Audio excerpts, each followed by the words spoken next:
All right.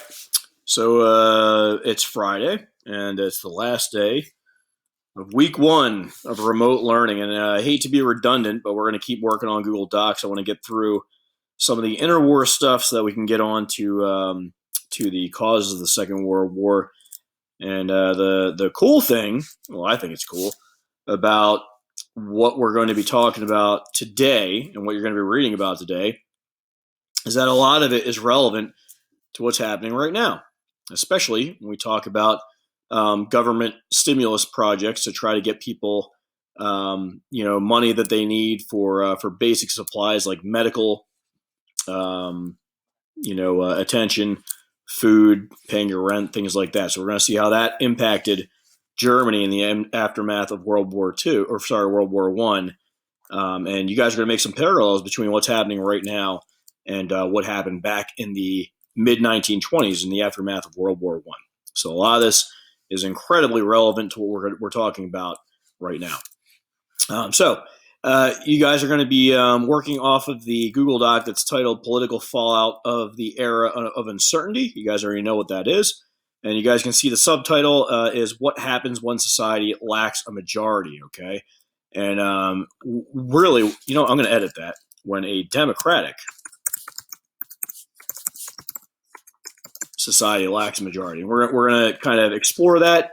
You guys are going to take a look into what goes wrong in democracy when the representatives for that democracy can't come to a conclusion or a decisive conclusion and reach a majority. And we're going to get into the very basics of what that leads to and how that causes big problems. Okay. All right. The first thing that you're going to do is you guys are going to go onto your online text. It's only going to take you about maybe 10 minutes. I want you guys to read through chapter 31, section 2, a worldwide depression. And really the only part that you're reading today, much like the other day, is you're only going to read a couple of things here. Okay, we're gonna read from page, what is this? Page 904. And you guys are going to stop at the very top of 906. We're not going to get into the financial collapse of the United States. Obviously, you guys have probably heard about the Great Depression before.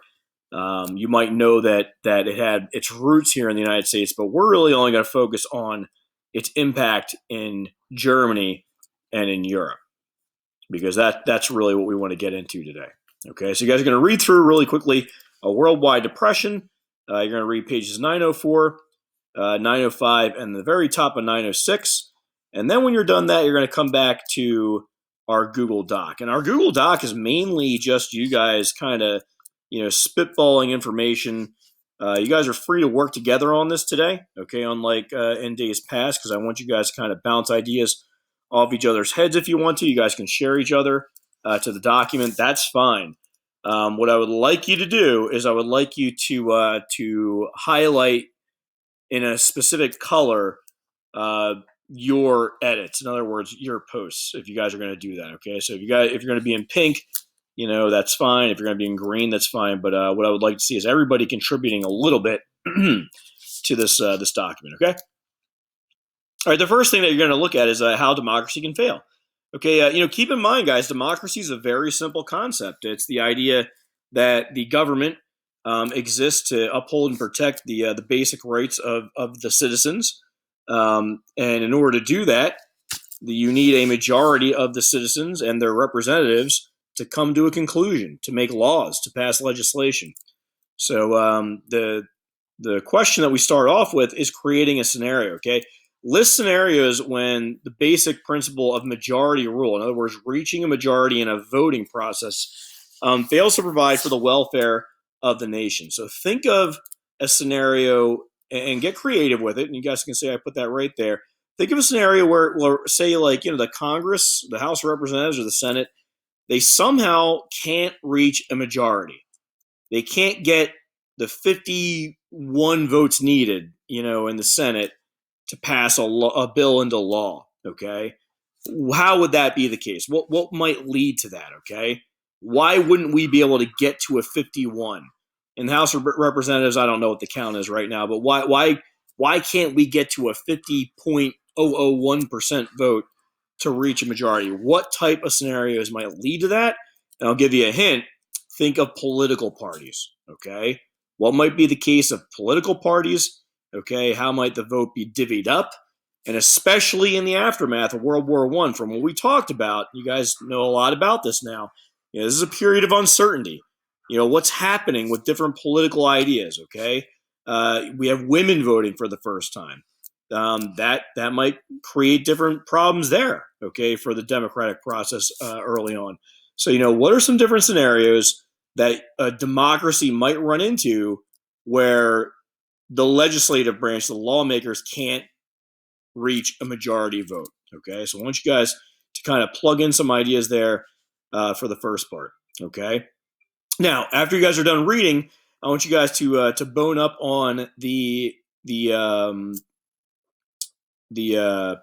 vocab term coalition governments. Okay, why did they need coalition governments during this period? And this is going to link to the scenarios that you guys have come up with. Okay, and then finally, what were the weaknesses of the coalition governments? What problems did they run into? Okay, and this is where we're going to get into what's going on right here and right now. Okay, we're going to really kind of use today and this whole coronavirus, issue that we're going through right now, to try to think critically about how what went on back then is actually relevant to what's happening right now. Okay, so today, right now, politically, what has the coronavirus forced Democrats and Republicans to do that they otherwise might not do in normal circumstances? Okay, if you guys have to go, read the news, if you have to take a look at how the federal government is responding to this, okay, under the president and under the leaders of the Democratic Party and the Republican Party, get online and look it up. Okay, do some research. Okay, look at the news, read the news. What is the federal government doing in response to what's happening right now in our country?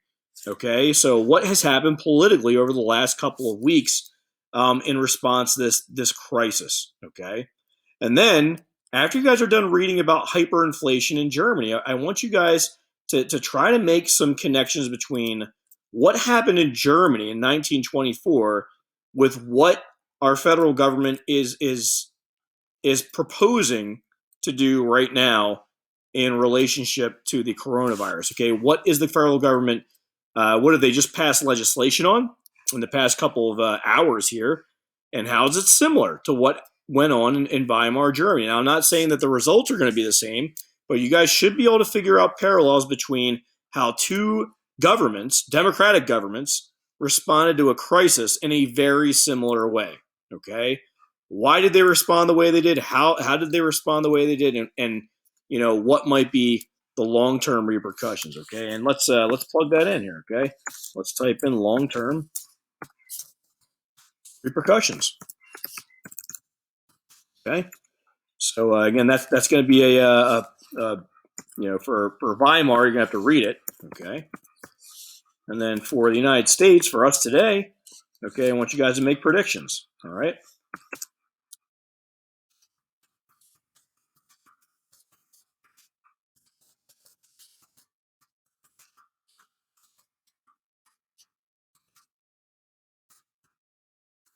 Okay. All right. So we're starting to see how history becomes incredibly relevant. Even though we're talking about something that happened almost 100 years ago, we're seeing some very serious parallels with what took place back then. Okay. So this is really a lot of critical thinking that we're going to be doing today. And I'll be online the entire time to kind of guide the conversation on the stream. Okay. So you guys can have at it. I think this is kind of a fun thing to do. Okay. We're looking at something that's kind of developing, as we sit here, from the time that I typed this at, what time is it? 7:05 tonight to tomorrow morning, everything's in flux. So things could change quite dramatically between me, signing this and what we're going to respond to in these last two questions here. Okay. All right. So, I will see you guys, I guess I'll see you guys when you guys are doing this. Okay. All right. Good luck.